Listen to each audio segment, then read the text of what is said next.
Yoel Peyğəmbərin kitabı. Yoel 1-ci fəsil. Məhv olmuş məhsul üçün yaz.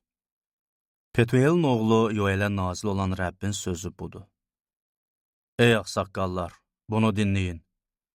Ey bütün ölkə əhalisi, buna qulaq asın. Sizin və atalarınızın dövründə belə bir şey olubmu? Siz bunu övladlarınıza danışın. Övladlarınız da öz övladlarına, onların övladları isə gələcək nəslə danışsın. Kəsici çəyirtkələrdən qalanı qaynaşan çəyirtkə yedi. Qaynaşan çəyirtkədən qalanı tullanan çəyirtkə yedi. Tullanan çəyirtkədən qalanı dağıdıcı çəyirtkə yeyib qurtardı. Ayılın, ey sərxoşlar və ağlayın.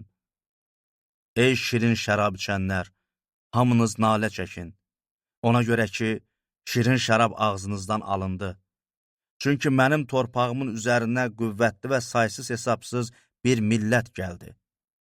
Onların dişləri aslan dişləri kimidir. Onlarda dişi aslanın köpək dişləri var. Tənəyimi məhv elədi, əncir ağacımı gəmirdi. Qabıqlarını tamamilə soyub yerə atdı, budaqları ağ qaldı. Cavanlıqda nişanlısını itirən, büsbütün çul geyinən bir qız kimi yas tutun. Rəbbin evindən taxıl təqdimi və içmə təqdimi kəsildi. Rəbbə xidmət eləyən kahinlər yas tutur. Zəmi viran qalıb, torpaq ağlayır. Çünki taxıl zay oldu, təzə şərab qurudu, zeytun yağı qurtardı. Buğda və arpaya görə ey əkinçilər, utanın, ey bağbanlar, nalə çəkin. Çünki torpağın məhsulları yoxa çıxdı, tənək qurudu, əncir ağacı soldu, nar, xurma, alma, çölün bütün ağaçları qurudu. Görün ki, bəşər övladları arasından sevinç yox oldu. Tövbəyə çağırın. Ey kahinlər, çul geyinərək yas tutun. Ey qurbangah xidmətçiləri, nalə çəkin. Ey Allahıma xidmət eləyənlər, gəlin çulda gecəliyin. Çünki Allahınızın evindən taxıl təqdimi və içmə təqdimi yox oldu. Oruc üçün vaxt təyin eləyin, təntənəli toplantı çağırın. Ağsaqqalları, ölkənin bütün əhalisini Allahınız Rəbbin evinə yığın, Rəbbə fəryad qoparın.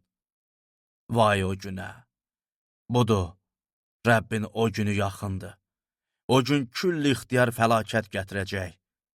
O yemək gözlərimizin önündən, sevinc və şadlıq Allahımızın evindən yox olmadı mı? Torpaq kəsəkləri altında toxumlar çürüdü. Zirzəmilər boş qaldı. Ambarlar dağıldı.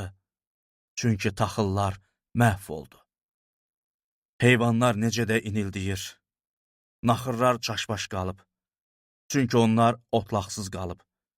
Sürülər də susuzluqdan əldən düşür. Ya Rəbb, sənə fəryad eləyirəm. Çünki çölün otlaqlarını alov yandırıb yaxdı. Bütün düzəngahın ağaçları odla qovruldu. Çöl heyvanları da səni çağırır. Axı axar sular quruyub, çölün otlaqlarını alov yandırıb yaxdı.